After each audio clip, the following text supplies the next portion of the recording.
Hey, Wireframe Wife. Hey, Verb. Verb, do I have 35 minutes to submit a Tetris score, or do I have 24 hours and 35 minutes to submit a Tetris score?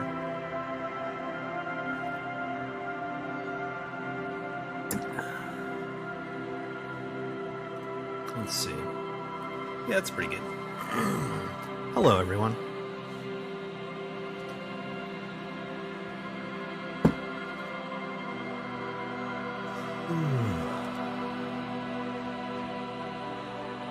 How we doing tonight? Until 6 p.m. Let's do one right now. I don't think it'll be good enough, but let's do one right now while we're still getting set up.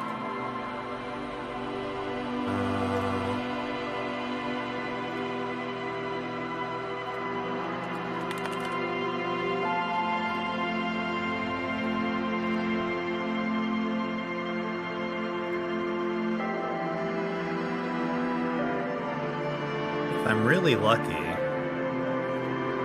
I'm really incredibly lucky,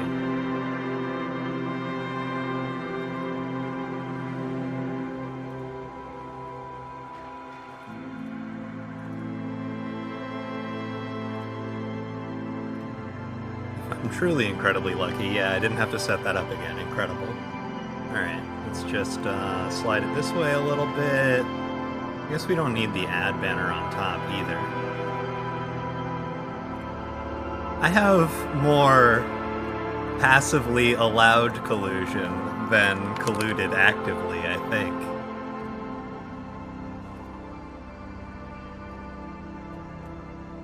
Alright, we're gonna play Tetris for a sec while we get the stream started. I'm gonna do one run. I'm gonna use mouse, which I haven't done yet, because it's a lot easier for me, which is weird, but whatever. This one's awkward right now. What's the store button? Is it C? Yeah, it's C. Okay. Now it's great. We don't need two of these. Something like... Should probably learn to build properly someday. Hilarious. Okay. So... State of the channel is a thing that I wanted to talk about today. I can probably start doing that now while I play Tetris. It's been going really well lately. We have a lot of new viewers. I've been having a lot of fun. I haven't been streaming quite as often as I was last year. I'm going to try to work on that a little bit and stream a little bit more often. But I think that the... really sticking to the schedule and always being there for Space Music Night has been great for people. What else is going on? We have a new camera. The new camera's cool. I'm gonna maybe try to take things like 5% more seriously around here. I might actually try to have the channel, like, be a real thing. I don't know. But nothing is going to change, except possibly an amount of effort that I make that is invisible to the viewer most of the time. I might, like, put anything on YouTube ever, or have a Twitter that is connected to the channel in any way. But that doesn't really matter to you at all. We're gonna keep playing. Yeah, the space music is great, right? We're gonna keep playing the same fun games. I do have a Dominions game going right now. It's been on stream twice so far, and it's like turn 27. So that's something I can definitely work on, is figuring out how to get the Dominions stuff on stream a little bit more regularly. Oh, this is not going well, huh? Probably because I'm not paying attention to the Tetris at all. Alright, let's Tetris for a second. Oh, I've made so many errors, even since I started Tetrising for a second. Truly powerful. It was the wrong way, whoops. Yeah, this is just, Alright, I can't do two things at once when one of them is Tetris well, apparently. Brutal. Alright, well, that's a bad omen, but... More Tetris, more later. We love parasocial friend of the stream, Chuck Van Zyl. Chuck Van Zyl may not even know that we exist. But, we do exist. And that's great. You know what else exists? The other thing that exists is Guilty Gear Strive. I've been playing a lot of Strive lately.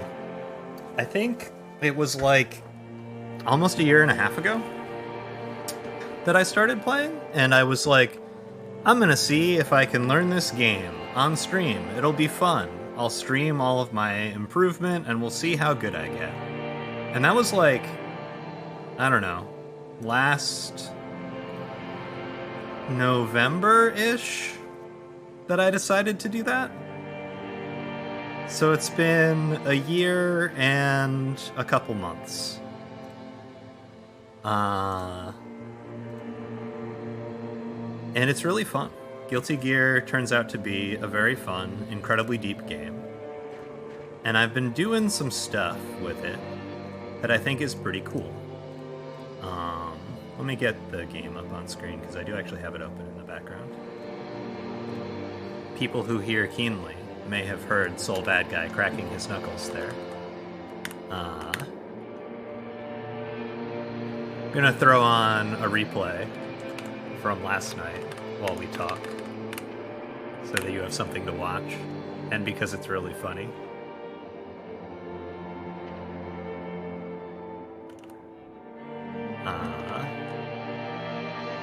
So, Anchored Prince was kicking my ass some last night, which is fine.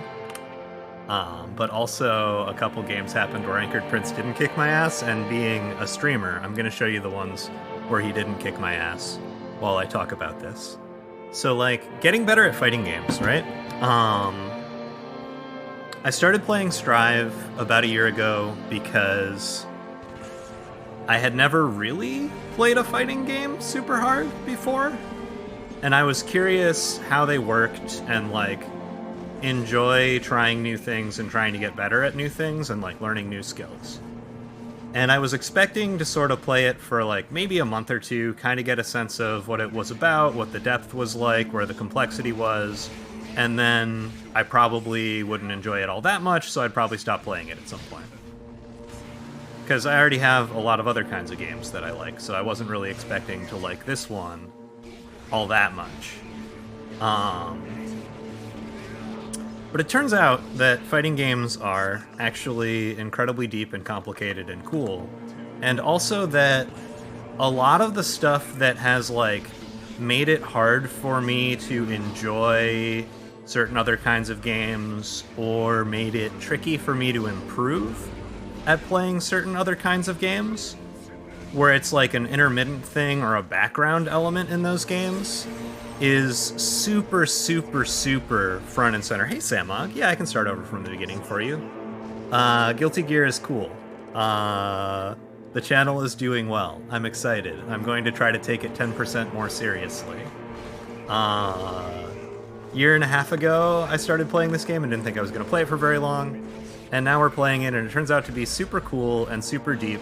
And a lot of the stuff, and this is exactly where I was, a lot of the stuff that's like sort of a background element in keeping you from improving or having fun in other games ends up being super, super front and center in fighting games. Like, if you're the sort of person who goes like, oh, you know, I just made a stupid mistake, I wasn't paying attention, usually I never would have done that. Or you're the sort of person who blames your teammates when something happens in a game that you don't like, or, and I'm not calling you out right now, these are all things I have done. It does have a hugging robot and the fanciest spins. Transitive verb. If you do those things, or, oh yeah, this is...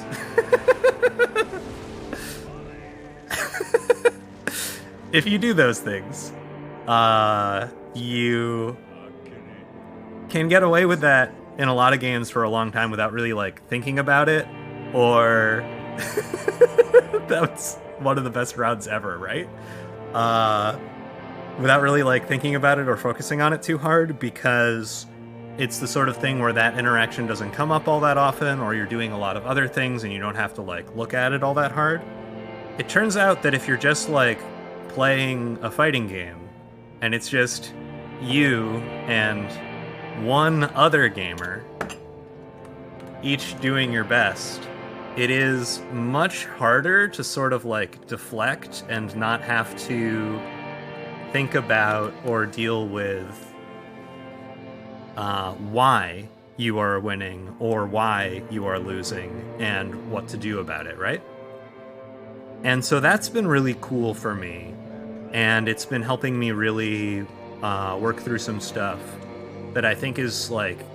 I played some Melee earlier off stream and was working on a couple things and thinking about how like playing Guilty Gear has made me more focused on figuring out why something isn't working the way I want it to and what I can do about it, and has helped me be consistent in that in some ways.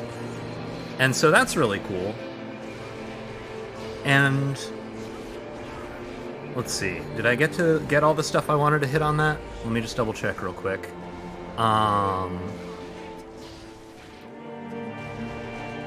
Yeah, it's like useful to cut out a lot of the variables. That 2S hitting backwards is so funny, by the way. It's useful to cut out some of the variables and like take a hard look at, okay, what are you trying to do here? How's it going for you? Are you actually having fun? What's going on? Yeah, it's not like actually therapy or anything, but it does share a similar like self-reflection, gets results, makes you have more fun, you can work through some stuff here, it helps out sort of kind of way. And let's see. Oh yeah, the music is doing something wild. Nice. We're listening to the Disco Elysium soundtrack right now, by the way. Hey Navi, good lurkin'. Thus far, I haven't logged a good Tetris score. I'll probably try to get one a little later. Navi is my opponent in the first round of the Tetris bracket. More detail on that in a little bit. So yeah, I started never having played a fighting game before at all. I started working on this one and figuring out what to do in it. And that was really fun. And I started thinking about like how far I want to push this, what I want to do with it, where we're going or whatever. And I'm definitely having fun improving, and I definitely want to like keep improving, and I definitely want to see how far I can push that. I went to my first offline event last weekend, and I went 3-2 and beat some pretty good players in bracket. And the only match that I lost that wasn't like incredibly close and back and forth the entire time was I got 3-0'd pretty quickly by the player who won the tournament. And the first game against him was super back and forth and last hit, and I think was the closest I saw to him dropping a game all day, including all of top 8, which was a cool feeling. And like, I'm not saying that I'm amazing, because like there's variance, right? We're gonna actually get to talking about like what does it even mean to be good in a fighting game in a little bit, but there's a lot of variance and stuff going on, and I'm not saying like this one game proves that I'm an amazing gamer. What I am saying is that I was like, I could actually do this, and I could get good enough to win like a local, or good enough to do well at bigger tournaments. And that would be pretty cool. That's a thing. I used to go to tournaments for Melee a lot, and I didn't really... I was playing a bad character, and I was playing to have fun first, and then I sort of slowly became more competitive over time. And starting Guilty Gear from like ground zero with the idea of, hey, I'm gonna see how good I can get at this, has been really different than that, and really interesting to me. Alright, we're gonna delve into a little bit more of like what it means to get better at fighting games in just a second, but like goals wise, I'm planning to keep playing Guilty Gear for a while. I'm going to keep competing and stuff. I'm going to try to get as good as I can.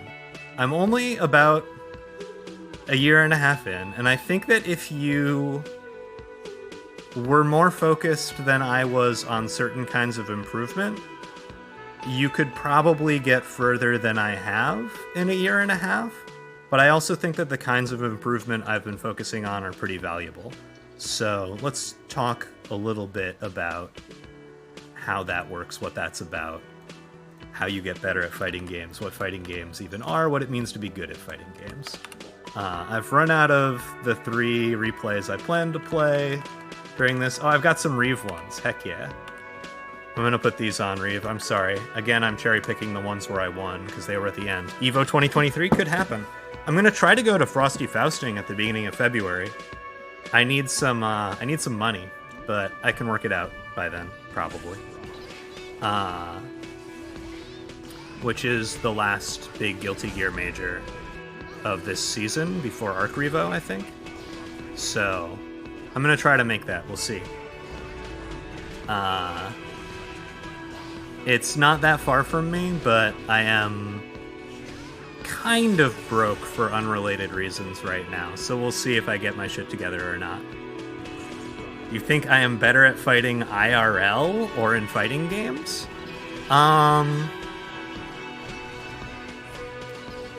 In certain specific contexts, I'm certainly better at fighting IRL.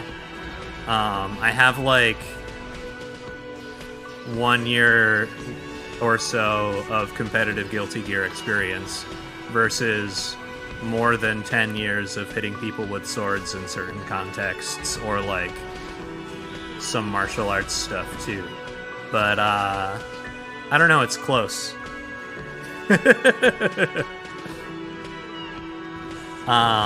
But yeah. Okay. Fighting games. How do you get better? What's that even about? So there's sort of...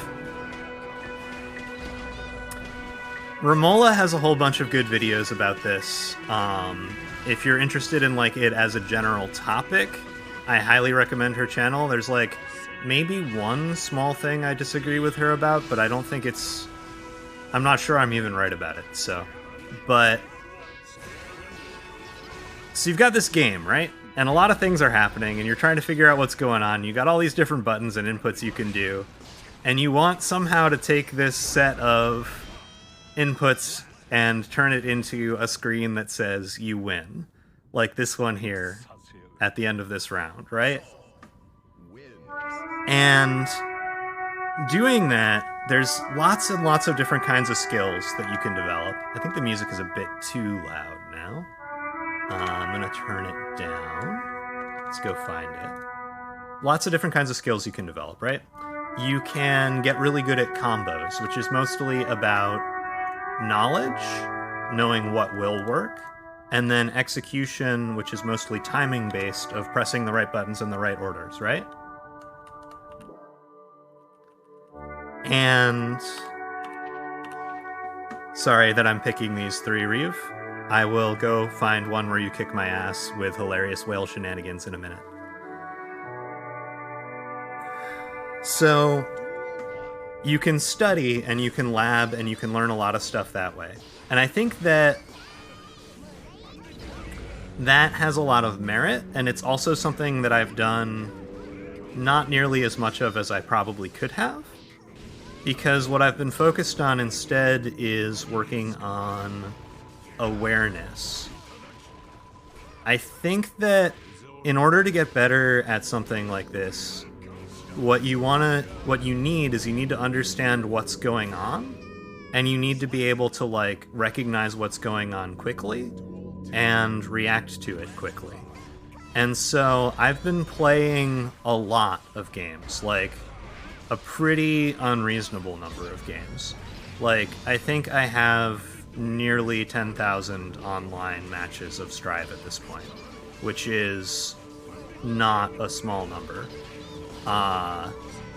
And in those games, I've been trying not to have, like, a fixed game plan that I'm doing the same things every round. I've been trying to stay as fluid as I can and work out what the opponent is trying to do and try to think around it. And I absolutely do have bad habits, and I absolutely fall into ruts, and I absolutely autopilot, especially when I'm tired. But a lot of my growth in this game has come from trying to stay focused on the moment and staying focused on the specific interaction that's happening and trying to actually, like, not autopilot or have a set plan, but react and stay fluid and try different things and see what's working. And I think that's both helped and hurt me. I think that at some point you need to have developed game plans that you're going to run as defaults, because otherwise you end up doing wacky nonsense and losing rounds for it pretty often. But I also feel like... I can't believe I got hit by that. Good shit, Reeve. I also feel like if you go into things with the idea that you're just going to make a set game plan and apply it every time, you're going to get stuck eventually, because when that game plan stops working, you're not going to have the tools to figure out why it's not working. So I don't think I'm a genius at this game, and I don't think that my rate of improvement is particularly, like, meteoric, or that I'm incredibly good for how long that I've been playing or anything. But I do think that by playing as much as I have in the way that I have and paying a lot of attention, I've gotten pretty good. I'm, like, pretty decent. I'm not bad at all. And I have, like, a really good foundation of awareness of what's going on in the game that I can now continue to build on and lab on and try to see how much farther I can push that. There are all kinds of mechanical and combo things that I'm still working on. There are, like, combo setups, there are Oki setups. There are a lot of things that if I just, like, spend a little bit more time in the lab and start putting them together, they're gonna help a lot. And also, I'm gonna start actually figuring out default game plans for a lot of these matchups.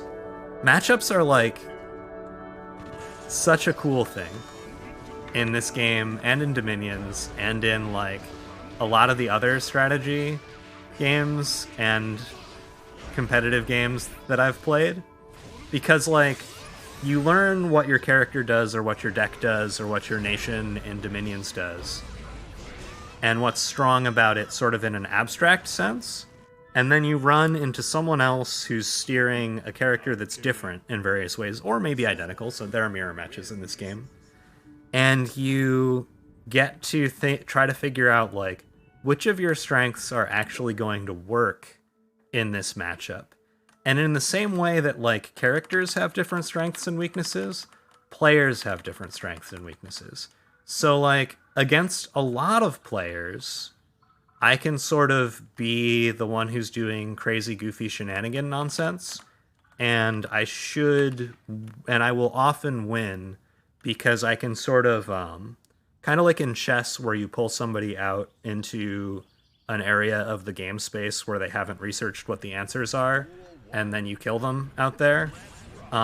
You can sort of end up in a situation in Strive where you're doing goofy nonsense the other person doesn't know what to do about, and they get uncomfortable, and then they do things that are punishable, and you can kill them off of it. And so that's, like, something I look for.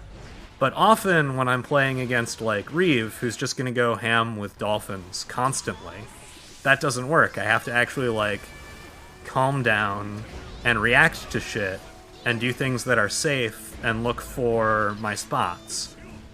Or, like, I've worked a fair bit on defensive options, and I'm pretty good at fuzzy defending and instant blocking certain kinds of offense. But I had a bunch of games with Anchored Prince last night, where Anchored Prince was just, like, delaying meaty hits by a few frames. Like, instead of hitting me when I first wake up, Anchored Prince was hitting me, like, 2 or 3 frames later with various giant Nago buttons. And I was getting hit every time, because I'm autopiloting, like, okay, so we're going to wake up holding down back, and then we're going to tap jump, and that way we'll, like, block a low, and if Anchored Prince is actually shooting in for a bite, we'll also bait the throw and then get a punish afterwards. It's going to be great. It covers all the options. Well, it doesn't cover the option of somebody, like, having noticed that that's your habit and covering that habit, right? So there's an incredible amount of depth in the interpersonal interactions, and that's something I've always been really good at in games. I loved that sequence there, by the way. If anybody wants to watch that last one again, there was a moment there where both Reeve and I were doing utterly stupid bullshit, and we both knew that the other one was going to continue to commit to it, and then we both continued to do it until I got a hit from it, which was truly wonderful.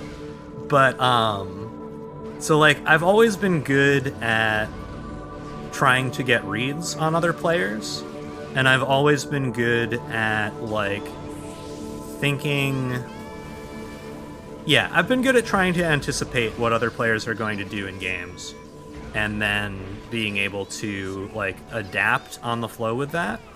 And another cool thing about fighting games is that I came in and kind of expected to be able to do that right away, and I'm still just kind of getting to the point where I can do it at the level that most fighting game players are. Most fighting game players, most people who've been playing fighting games for a long time, are incredibly used to playing rock, paper, scissors and trying to figure out what the other person is going to do, and then throwing the option that beats that option.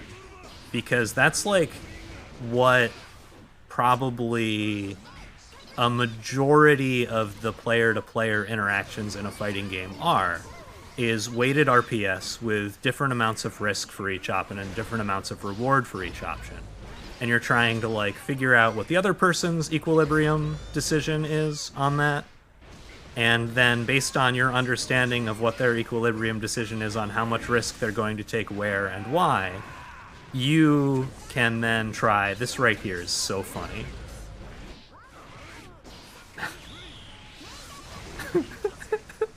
I die afterwards. It's a tragedy, whatever.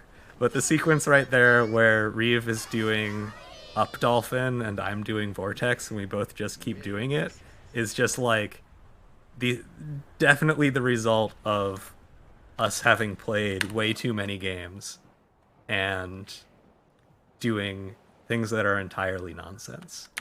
So the RPS is really deep, and getting better at the RPS isn't just, like... You're not just trying to guess in a vacuum. You're trying to guess in a context that's constantly changing, because whether or not something is a good risk to take and whether or not the reward for something is going to be good vary intensely. Like, if you have meter, if they have meter, if you have burst, if they have burst, if you are full life, if you're 5% life, if you have positive bonus, if you don't have positive bonus, where you are on the screen, what character you're playing. All of those things change what decision you should be making, and they change it really fast. And the other person is aware of that, and is also trying to change their decision-making process at the same time. And it's super cool.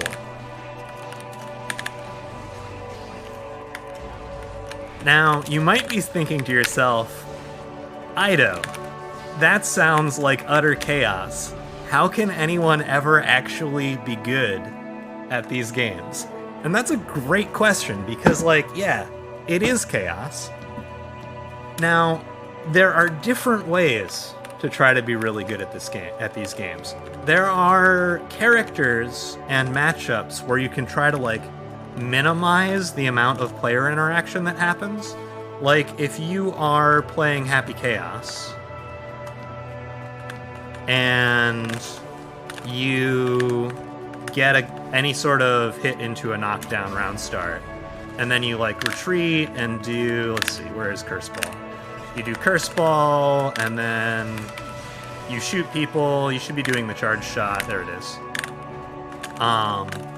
You can keep the interactions minimal unless they know how to play around that. And if they do know how to play around that, and they're just like patient and they wait for you to come interact with them, you're actually just sort of wasting resources and time until you have to RPS again later. So you can play around minimizing interactions, and there are characters that are like better at that. There are characters that are good at like zoning safely or throwing big normals. Hey Lasco, how's it going? Welcome, welcome. Hi everyone that I forgot to say hi to today. I'm trying to hold a big complicated talk in my head. I'll be more chatty in a second. So you can sort of like use your character strengths to maintain an advantage state as long as possible and win interactions with minimal risk. And that's a good thing to do, and you should do that almost whenever possible. But sometimes it's better to take tiny risks. Like maybe you do like a few hits of your Happy Chaos block string and then you go for a throw so that you can reload or refresh your focus and keep going. Even though you could have done a longer block string and it would have technically been safer, finding places to take risks that are justified but give you a reward you couldn't get otherwise is really good. And that's like one of the layers of skill. So you can be like good at really good at execution, you can be really good at decision making, you can be really good at reacting, you can have really deep knowledge of the game and put people in situations where like they don't know what to do about a thing that you're doing. You can be patient. You can be really good at gambling. You can just be incredibly good at rotating options and rock, paper, scissors. You can manage information by thinking about like every time you do something as being a piece of knowledge you've just handed the opponent. And you can do one thing and then change what you're doing for the next interaction, and then change what you're doing for the next interaction and try to mislead them that way. So there are all these different ways to get better. But being consistent is really, really hard. Because when you start playing more consistently, when you start doing the same options, you also make it easier for the other player to figure out what you're going to do and how to adapt to beat it. There's always something they can do to make what you're doing less good than it is right now. There are absolutely checkmate situations in this game. There are absolutely places where you do not have a good option. But there are always less bad options. Well, until you're, you got hit and the combo's going to kill you, and then you just have to hope the other player drops their combo. But there's all these different ways to get better. And I think that I wouldn't have gotten this far, and I wouldn't still be playing as much of this game as I have, if I had immediately been like, all right, I need to spend 150 hours in training mode until I can land some reasonably optimal combos off of each one of my counter hits, and then I'm gonna, every time I lose a match, I'm gonna jump in and I'm gonna start labbing specifically how to block the block string that got me, stuff like that. I think that having fun and picking a character that you like and picking a character that fits your playstyle matters so much for long-term improvement in a game like this, because it's going to determine how much effort you make. And it's also going to determine whether you want to keep consistently making that effort. And it's also going to mean that you got to work out how to have fun while you're losing. You got to work out, like, you're not always going to be able to win. Nobody gets better at something only by doing things that they already know how to do. You're going to end up in situations where you don't know what's going on and where people are going to destroy you. And when you get there, you can either do your best to keep looking at the screen and paying attention to what's going on and learning whatever you can from it, figuring stuff out, and finding small interactions that you can maybe do something about. Or you can get really angry because you put a heavy expectation on yourself that you're going to, be a Celestial player by this date, win your local by this date. Those are great goals to have, but you gotta be ready for whether you're going to get them or you're not going to get them. You can't just, make your self-worth be totally tied up in your results. Because there is chaos, there is randomness, and there's a lot of noise in any measurement you can make on your improvement. When you're playing a game like this and you're like, damn, last week I had a set with Anchored Prince that was really even, and then this week I had a set with Anchored Prince where he 5-0'd me. Getting really angry sounds like the move to me. It's a pretty good move.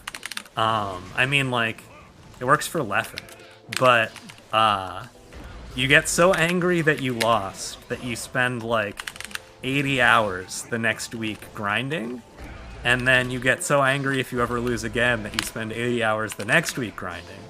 And then eventually you either stop playing the video game entirely, destroy your GameCube controller, break your hand, or become a top player.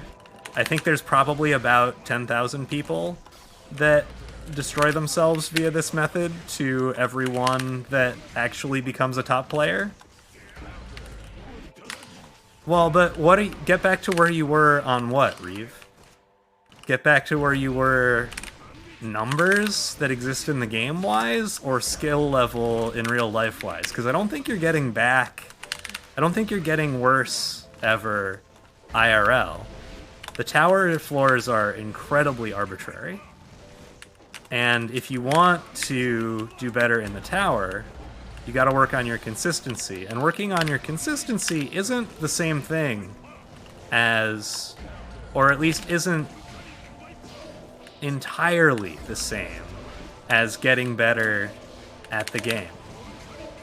If you're trying to get better at the game as much as possible from every match, you might lose more because you're trying new things more often than somebody who is running a very consistent plan and just polishing it, right? That person might lose when they run into people who are way better than they currently are, but they're probably not going to lose when they run into people who are at a relatively similar skill level. And this is, it's so hard to talk about this in any sort of general way because, skill isn't one thing. And just because you usually beat a player doesn't necessarily mean that you're, better than that player in any transferable way. They might beat other players who beat you all the time. And it might be easy for them because there's something in the character matchup or in the player matchup that makes it really polarizing that way. Maybe someone has really consistent offense, but they struggle on defense because they have a tell that lets me throw them on their wake up every time. Or they have a habit that I know how to punish. But another player who doesn't focus as much on paying attention to habits, but focuses more on implementing their same consistent game plan, loses to that player a lot, but beats me because they don't have a habit that I can as easily exploit, right? It's not really a hierarchy. When you get to the level of, the very best players in the whole world meeting in top 8s, sometimes somebody wins one of those matches because they are clearly better than the other player. And sometimes somebody wins one of those matches because their skill levels were, too close to be adequately measured in the length of the set that they played. I'm still being a little bit confusing with my terminology. Their skill levels in that particular matchup were too close to be measured accurately by the length of the set that they played. And one of them got a little bit lucky and the other one got a little bit unlucky. or one of them had a little bit of a better mindset that day, or remembered to eat breakfast or whatever. And that means that that player is, to the measurable extent that can be like seen in, all right, that player is better that day. They played better. They won. But whether that means in any sort of like globally transferable sense that like, oh, you know, like I'm gonna make up some fake Guilty Gear Strive top player names. Aardvark Slingshot is the best in the world because Aardvark Slingshot like 3-2'd Crocodile Dundee in grand finals. Incredible name making up. Good job, me. You know, like, that happened, and they won the tournament, and the other player has to hold that. Good shit. But whether that means, like, that the next time they fight, even if it's the next day, or later that same day, it's gonna go the same way, is not always clear from, like, a best of 2 or best of 5 or best of 10. Sometimes it's clear. Like, if you put me in a best of 10 against Hotashi, or Romola, or Sejam, or Apology Man, like, I'm not gonna win. I can promise you that right now. I would like to be able to do okay someday, and I'm gonna keep working and see how far I can push that. But, like, I'm nowhere close. So, I guess where I'm going with this is, it's totally fun to play games like Strive for fun and casually, and it's totally cool to play them like competitively and try to see how far you can improve. And there are different ways to improve. And so far, I've done some labbing. I've worked on some combos, I've worked on Kara cancels, I've worked on some safe jumps. So far, I've mostly been playing. I used to play almost entirely on stream. I've been playing a little bit more off stream because it's easier to really focus up and improve when you're not talking at the same time, or like trying to watch chat and so on. And I definitely don't really want to do labbing streams. If you really want to see me do labbing streams, you can like tell me that you want to see me spending time in training mode and pushing on it. But I like playing this game, and I'm going to keep playing a lot of it. But I'm also going to try to focus a little bit more on building consistent game plans and labbing out optimal punishes and situations, and being more consistent on my Oki and my safe jumps as I go forward. I think I've built a pretty good foundation of awareness. There's still some stuff I need to work on, but I think that by consolidating my game plan a little bit for a while, it'll give me more space to like work on timing anti-airs, which is a thing I definitely am not as good at as I want to be. So I'm excited about that. And if you're thinking about trying to get better at a fighting game, or you're thinking about picking up a game like this, I do recommend it. I've had an enormous amount of fun, and continue to have fun, and like make friends, and like, I don't know. It's been really cool, actually. So, Strive rocks. Figuring out like what you're putting your attention on and why and what you want out of that. Like, I'm okay with losing as long as I feel like I'm learning. I'm okay with figuring out new stuff to do in matches. I'm probably a little bit too okay with it to like rank up and be super consistent in tournaments right now. So I'm gonna start working on consistency through consistent game plans for that reason. But I'm still gonna play pretty wild and try to bait people and go for hilarious reads. And I think that that playstyle fits Soul Bad Guy really well. I think that Soul is like, he doesn't have a lot of perfectly safe ways to try to continue to push his offense. He needs to at least take small risks, and he gets absurd rewards sometimes for taking big risks. So I think he's a character that suits my playstyle really well, and I hope that you guys are enjoying watching me play this goofy game, because I have played way way much. I have played way more of it than I expected to when I started doing this. I think that's...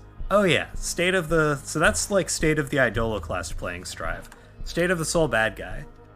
Soul keeps getting nerfed. It's a little bit of a bummer, but I'm not, like, sad about it in any way. He's still really fun. Matchups keep getting harder, but that just means I need to get better harder. And I don't feel like he has any completely unwinnable matchups in the game right now. Having gone back and played a little bit of Melee the last couple days, and running into Falcos as Donkey Kong made me appreciate once again that, like, none of the matchups in this game really feel all that bad by comparison. The Hugging Robot is waiting for me with opening arms. And, that's cool, Reeve. I'm glad I got you back into Strive. I think it's a good game to be in right now. I'm not, like, an expert on fighting games in general, obviously, but I feel like this one is at a kind of cool sweet spot for, like, how complicated it is versus how much cool stuff you can do in it versus, like, how much each interaction matters, which some people may complain about how high the damage is and how easy it is to, like, get wrecked because of that, and how nonsense some of the characters are. But my background is in, like, Dominions 5. I'm fine with things being nonsense. It's okay. Yeah. I think that's everything I wanted to cover. I'm not planning to switch off Soul anytime soon. I really like having to interact with the other player, and Soul definitely has to interact with the other player a lot. I might eventually pick up a secondary other than Minionless Jacko. Maybe Chip. Chip is pretty funny, and it would be fun to be able to run around that fast in neutral. I don't know. But for now, I'm going to continue to be the Soul bad guy, the Soul elf guy, the green Soul. And I think that about covers what I wanted to say. Probably should have changed the title.